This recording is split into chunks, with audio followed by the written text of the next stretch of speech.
Kita lanjut soal yang nomor 4. Di situ ada 4 hewan ya.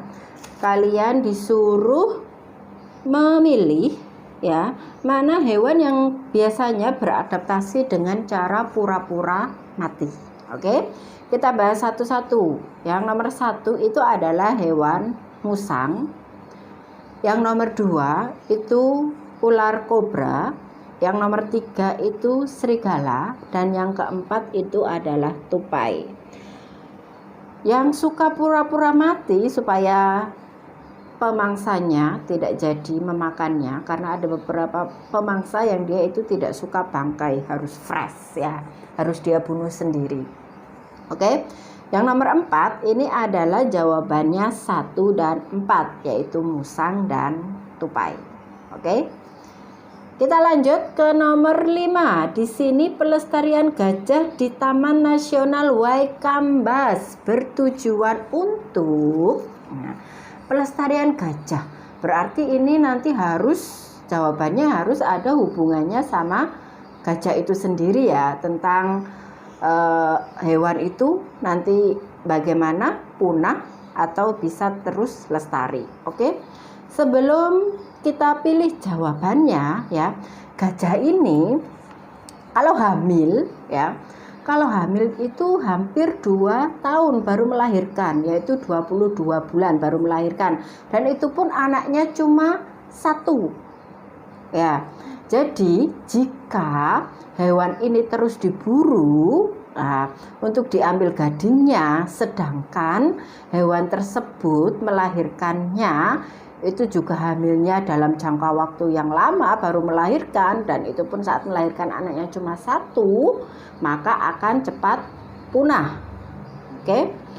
Hewan gajah ini ya bisa hamil saat dia berusia 6 sampai 7 tahun. Oke. Kita bedakan dengan hewan yang sulit sekali punah meskipun habitatnya itu sudah diambil alih oleh manusia, meskipun diburu ya, banyak diracun, bahkan dibunuh secara langsung oleh manusia ya. Misalkan hewan tikus ya. Tikus ini ya selalu ada meskipun lahannya, tempatnya, habitatnya itu sudah dipakai oleh manusia, dan meskipun sudah dibunuh, banyak yang diracun oleh manusia. Tikus ini sudah bisa berkembang biak saat dia usia 2 bulan. Jadi setelah dia berusia 2 bulan, tikus ini bisa hamil. Dan umur kehamilannya itu cuma 21 hari. Jadi tidak sampai 1 bulan. Dan tikus bisa melahirkan sampai 14 anak. Nah, untuk hewan yang seperti ini, melahirkannya jumlah anaknya banyak, usia hamilnya cuma sebentar, dan untuk berkembang biak dia hanya membutuhkan umur yang masih muda. Misalkan ini tikus cuma 2 bulan, dia sudah bisa berkembang biak, sudah bisa hamil.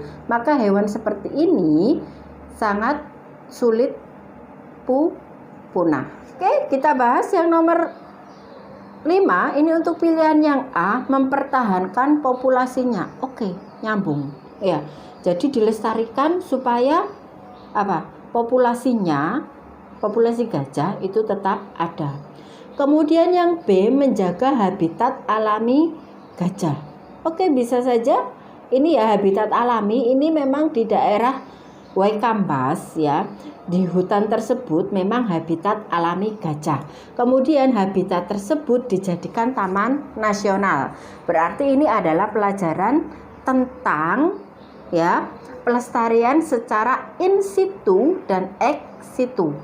Secara in situ berarti hewan tersebut memang habitatnya di situ, kemudian dilindungi di tempat tersebut. Misalkan ada taman nasional cagar alam ya, kemudian Suaka Marga Satwa, itu in situ, memang sebenarnya hewan tersebut ada di situ dan pemerintah melindunginya di situ. Kemudian kalau pelestarian secara ex situ berarti di luar habitatnya, misalkan di kebun binatang, dipelihara di kebun binatang, itu secara ex situ. Berarti untuk yang B ini lebih dia menekankan ke habitatnya ya. Jadi entah nanti populasinya dia bertambah, tetap lestari atau apa, itu tidak dijadikan masalah di sini ya. Jadi ini pilihan yang B ini tentang habitatnya. Kemudian yang C mengurangi jenisnya, sudah otomatis salah. Oke. Yang D melestarikan flora. Ini kita bicara tentang gajah ya, bukan flora ya. Flora itu tumbuhan. Ya, jadi antara A dan B kita lihat yang paling cocok dengan pelestarian gajah. Ya, pertanyaannya tentang pelestarian gajah. Berarti ini jawabannya adalah A, mempertahankan populasinya. Oke? Kita lanjut ke soal yang nomor 6. Curah hujan yang tinggi di wilayah perbukitan membuat lahan pertanian berkurang kesuburannya karena erosi. Cara yang dapat kita lakukan untuk mengatasi hal tersebut adalah, di sini ya ada 4 pilihan. Kita bahas yang A, melakukan rotasi tanaman. Rotasi tanaman ini adalah menanam tanaman pada lahan yang sama secara bergiliran. Untuk rotasi tanaman ini biasanya bertujuan untuk mengurangi hama tanaman. Jadi bukan untuk mengurangi atau mengatasi erosi ya. Erosi sendiri itu adalah pengikisan tanah.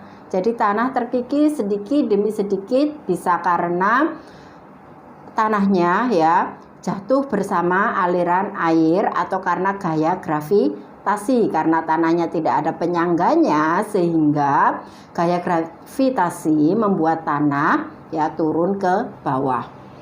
Kemudian untuk yang B, membuat teras bertingkat. Nah, di sini yang biasanya memang dilakukan di daerah perbukitan, membuat teras-teras bertingkat ya, seperti undak-undakan di daerah perbukitan supaya tanahnya ya tidak terjadi erosi ya. Kemudian yang C, mengganti jenis tanaman palawija. Ya, ini tanaman palawija ya, tanaman palawija ini adalah tanaman kedua. Misalkan setelah menanam padi kemudian menanam jagung, ini namanya tanaman palawija. Ini seperti yang A tadi untuk mengurangi hama tanaman.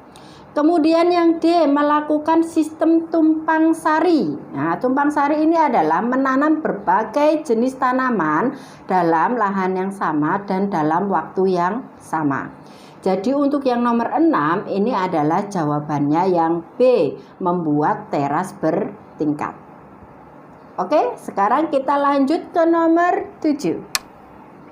Nomor 7, fungsi utama batang pada tumbuhan adalah, nah ini pasti semuanya sudah tahu batang itu untuk apa ya. Kita bahas pilihannya satu-satu. Mulai dari yang A, fotosintesis. Fotosintesis iya pada batang yang masih muda ya, biasanya yang baru tunas ya, warnanya hijau, itu bisa dilakukan atau bisa untuk tempat fotosintesis karena punya klorofil. Kemudian dan perkembangbiakan generatif. Ingat, perkembangbiakan generatif itu adalah perkembangbiakan melalui proses penyerbukan. Jadi ya, perkembangbiakan generatif itu dilakukan oleh bunga. Jadi bagian bunga yang melakukan perkembangbiakan generatif ya, harus ada serbuk sari ya, harus ada putik, baru bisa terjadi perkembangbiakan secara generatif. Oke, berarti jawaban yang A itu salah. Kemudian yang B, menopang berdirinya tanaman. Betul? Ya, betul sekali, menopang berdirinya tanaman. Supaya tanaman bisa berdiri tegak itu harus ada batang.